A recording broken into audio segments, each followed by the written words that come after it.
ನಮಸ್ಕಾರ ಎಲ್ಲರಿಗೂ. ಬನ್ನಿ ಇವತ್ತು ಒಲಿಂಪಿಯಾಡ್ ಎಕ್ಸಾಮ್ಸ್ ಅಂದರೆ ಏನು, ಇದರ ಮಹತ್ವ ಏನು, ಇದರಿಂದ ಆಗುವ ಲಾಭಗಳ ಬಗ್ಗೆ ಚರ್ಚಿಸೋಣ.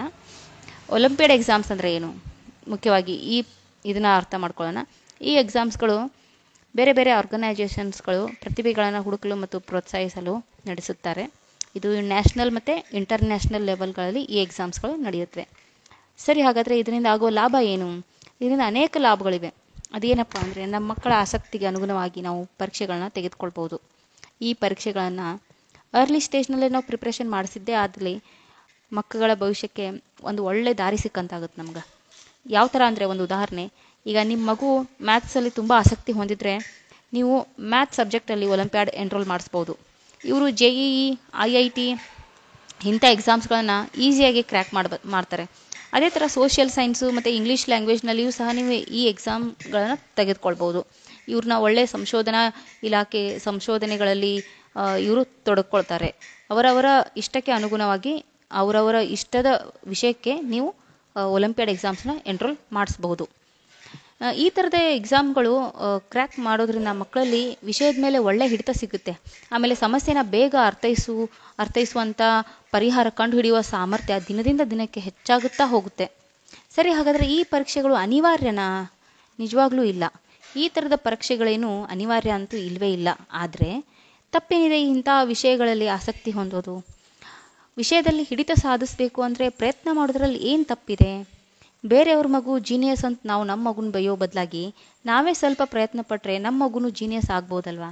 ಅಟ್ಲೀಸ್ಟ್ ಏನೂ ಆಗಿಲ್ಲಪ್ಪ ಅಂದ್ರೂ ಮಗುಗೆ ಓದಿನಲ್ಲಿ ಆಸಕ್ತಿಯನ್ನಾದರೂ ನಾವು ಕ್ರಿಯೇಟ್ ಮಾಡ್ಬೋದಾ ಅಲ್ವಾ? ಈ ಥರ ಎಕ್ಸಾಮ್ಗಳು ಒಂದು ಒಳ್ಳೆ ಪ್ಲ್ಯಾಟ್ಫಾರ್ಮ್ ಅಂತ ಹೇಳ್ಬೋದು. ಆ್ಯಂಡ್ ಇಲ್ಲಿ ಇನ್ನೊಂದು ಅನುಕೂಲ ಏನಂದರೆ, ಇದನ್ನು ನಾವು ಯಾವ ಬೋರ್ಡ್ನಲ್ಲೇ ಇರಲಿ, ನಮ್ಮ ಮಗು 1ರಿಂದ 12ನೇ ತರಗತಿಯಲ್ಲಿ ಇದ್ದರೆ ಈ ಮಗುನ ನಾವು ಒಲಿಂಪಿಯಾಡ್ ಎಕ್ಸಾಮ್ಸ್ಗಳಿಗೆ ಎನ್ರೋಲ್ ಮಾಡಿಸ್ಬೋದು. ಸರಿ, ಹಾಗಾದರೆ ಈ ಎಕ್ಸಾಮ್ಗಳು ಯಾವೆಲ್ಲ ಆರ್ಗನೈಜೇಷನ್ಗಳು ಈ ಎಕ್ಸಾಮ್ಸ್ಗಳನ್ನು ಕಂಡಕ್ಟ್ ಮಾಡ್ತಾರೆ ಅಂದರೆ, ಮೊದಲಿಗೆ ನೆನಪಾಗೋದೇ SOFನವರು. SOF ಇದು ಒಂದು ನಾನ್ ಪ್ರಾಫಿಟೇಬಲ್ ಆರ್ಗನೈಜೇಷನ್ ಆಗಿದೆ. ಆಮೇಲೆ ಇದರ ರಿಜಿಸ್ಟ್ರೇಷನ್ ಫೀಸು 125 ರೂಪಿ.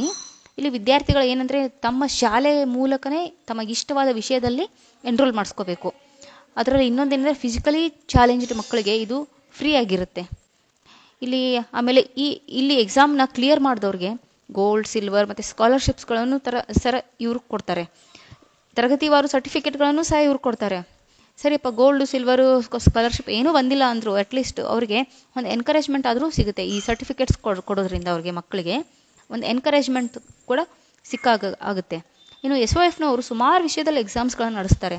ನಿಮ್ಮ ಆಸಕ್ತಿಗೆ ಅನುಗುಣವಾಗಿ, ನಿಮ್ಮ ಮಗುವಿನ ಆಸಕ್ತಿಗೆ ಅನುಗುಣವಾಗಿ ನೀವು ವೆಬ್ಸೈಟ್ನಲ್ಲಿ ಅಥವಾ ಸ್ಕೂಲ್ನಲ್ಲಿ ಎನ್ಕ್ವೈರಿ ಮಾಡಿ ರಿಜಿಸ್ಟ್ರೇಷನ್ ಮಾಡಿಸ್ಬೋದು.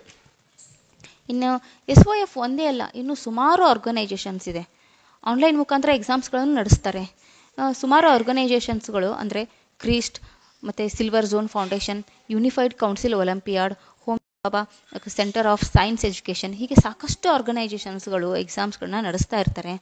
ಇನ್ನು ಕೊನೆಯದಾಗಿ ಏನಪ್ಪ ಹೇಳೋದಂದರೆ, ನಮಗಂತೂ ಈ ಥರ ಪರೀಕ್ಷೆಗಳು ಗೊತ್ತಿರಲಿಲ್ಲ. ಅಟ್ಲೀಸ್ಟ್ ನಮ್ಮ ಮಕ್ಕಳಿಗಾದರೂ ಗೊತ್ತಾಗಲಿ, ಹೆಲ್ಪ್ ಆಗಲಿ. ಇದಕ್ಕಿಂತ ಮುಖ್ಯವಾದ ಅಂಶ ಇನ್ನೊಂದಿದೆ. ಏನಂದರೆ, ಇದು ರೂರಲ್ ಸೈಡ್ ಹೆಚ್ಚಾಗಿ ಪ್ರಚಲಿತವಾಗಿಲ್ಲ. ರೂರಲ್ ಸೈಡ್ ಮಕ್ಕಳಿಗೆ ಇದ್ರ ಬಗ್ಗೆ ಹೆಚ್ಚು ಮಾಹಿತಿ ಸಿಗಬೇಕು. ಆಮೇಲೆ ಈಗ ನಾವೇನು ಮಾಡ್ತಾ ಇದ್ದೀವಿ, ಮನೆಯಲ್ಲಿ ಬಿಗ್ ಬಾಸ್ ಸ್ಟಾರ್ಟ್ ಆಗಿದೆ.